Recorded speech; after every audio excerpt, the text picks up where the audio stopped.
Саламатсыздарбы? Бул сиздер көрүп турган эустома гүлү. Бул гүлдүн дагы көптөгөн түрлөрү бар.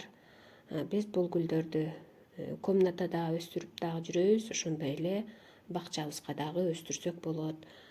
Бакчага бул гүлдөрдүн көптөгөн түрлөрүн өстүрө берсек болот, бирок комнатага булардын бою жапсыраак гүлдөрдү, эустомаларды өстүрсөк болот.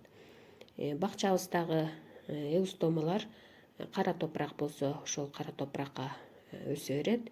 Эгер комнатада өстүрсөк, буларга горшогуна жеңил грунтту колдонушубуз керек.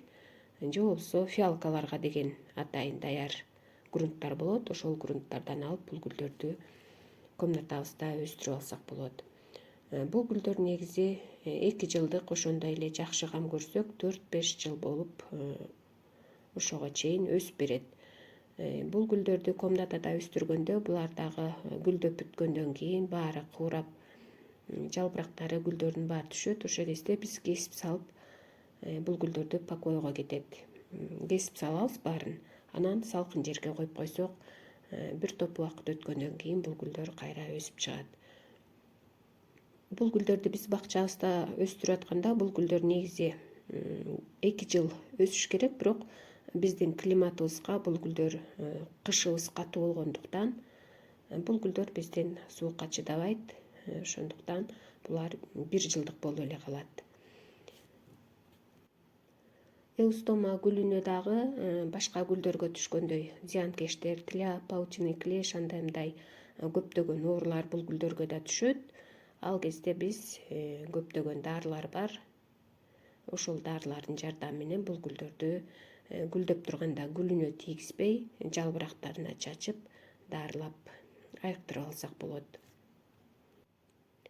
Эустома гүлүн дагы биз башка гүлдөрдөй кылып бул гүлдөрдү жалбырагынан же тамырынан бөлүп алып көбөйтүп ала албайбыз. Бул гүлдөр абдан хрупкий болгондуктан бул гүлдөрдүн идиштерин дагы которуп кереги жок. Кичине эле тамырларына же бутактарына бир нерсе болуп доо кетирип алсак, бул гүлдөр көп убакта барып өзүнө келет. Ошондуктан бир отургузган горшогуна бул гүл өсүп бүтүп жок болмоюн, бул гүлдөрдүн топурагын деле которуп кереги жок. Көбөйтүү жолу дагы бул гүлдөрдү уругунан гана көбөйтүп алсак болот, өстүрүп, тепличный условия кылып, уругун сээп өстүрсөк болот. Бирок уругу дагы көп убакытта чыгып, 4-5 айдан кийин булар гүлдөп башташат. Ошол убакытка чейин бул гүлдөрдү тепличный условияда кармап өстүрсөк болот.